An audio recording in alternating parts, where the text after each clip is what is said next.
বিকেল থেকেই মনে হচ্ছিল কি খাবো আর কি খাবো। তো হঠাৎ করে মনে পড়লো যে আমি তো প্যানকেক বানাতে পারি। তো এখানে আমি একটা ডিম ভেঙে নিয়েছি। এরপর সাথে সাথে আমি চিনি দিয়ে দিয়েছি এবং ভ্যানিলা এসেন্স দিয়ে এটা ভালো করে মিশিয়ে দিয়েছি। ভালো করে মেশানো হয়ে গেলে এখানে আমি একটা বাটিতে 1 কাপ ময়দা, সাথে সাথে কোকো পাউডার আর একটু দুধ পাউডারও দিয়ে দিয়েছি। তোমরা দুধ পাউডারটা দিতে পারো, নাহলে স্কিপ করতে পারো। সো এখানে আমি এটা ভালো করে ছেঁকে দিচ্ছি।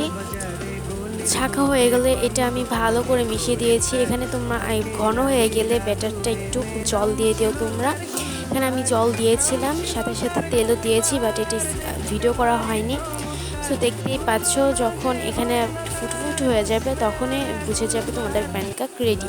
সো দেখতেই পাচ্ছ কত সুন্দর হয়েছে আমার